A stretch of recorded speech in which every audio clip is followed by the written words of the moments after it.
At first glance, this may seem like a mangled up mass of metal, but look closer and you'll see form and organization, and suddenly it becomes art. Weird, so strange.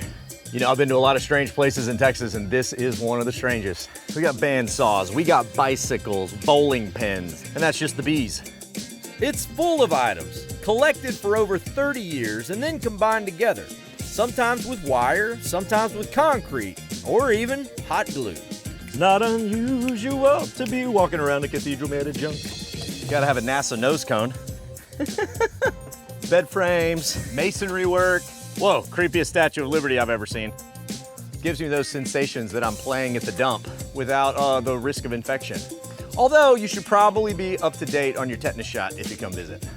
Just saying.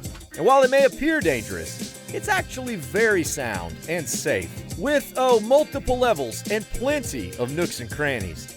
The peak is over 30 feet tall and feels like you can almost touch it. Whoa. You know what? It's actually really peaceful up here. Kinda like a cathedral. There's even a meditation triangle thing. You know, you may look at this and think, man, that's just a bunch of junk stacked up, but it took an incredible amount of skill. This ain't no normal pile of junk, guys. And the madman behind it all is artist Vince Hanneman. Where did the vision for this come from?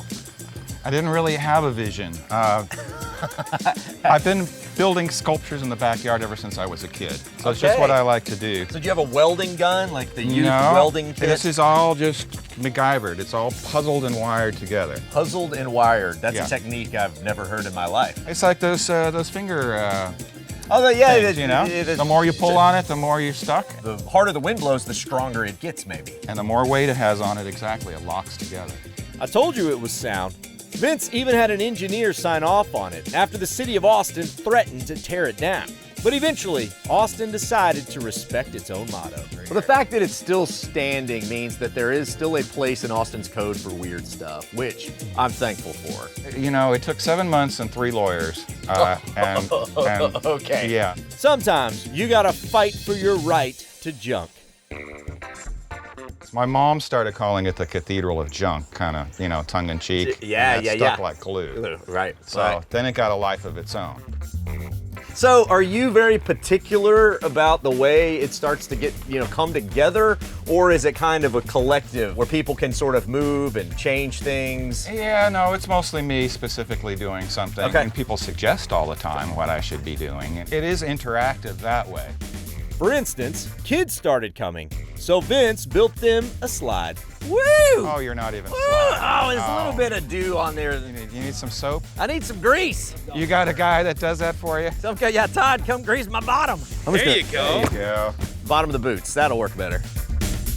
Is most of this scavenged? Actually, most of this stuff has been given to me. People started finding out, and they're like, oh, I got junk. Hey, come to my house. Come get this. Oh, and you know what? They even send it to me in the mail. I got all the rubber duckies in the mail one day. I mean, who gets a box of rubber duckies in the mail? That's awesome. I do. And you know what I call it when it comes in the mail like that? I have no idea. Come on.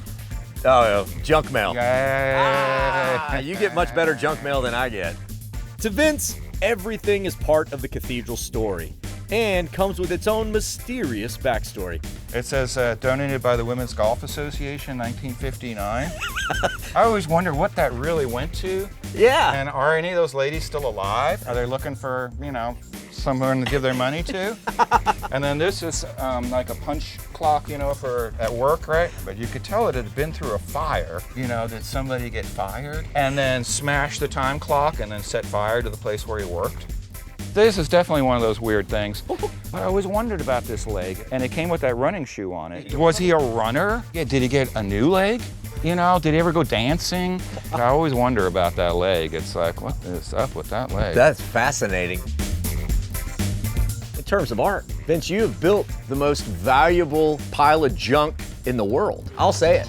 That's why I don't want to sell any of this stuff. People are like, they want to buy something, maybe that Camaro thing over there, right? They'll offer me however much money, and I'll be like, no, it's part of a set. Yeah, yeah. You gotta buy the whole thing. Yeah.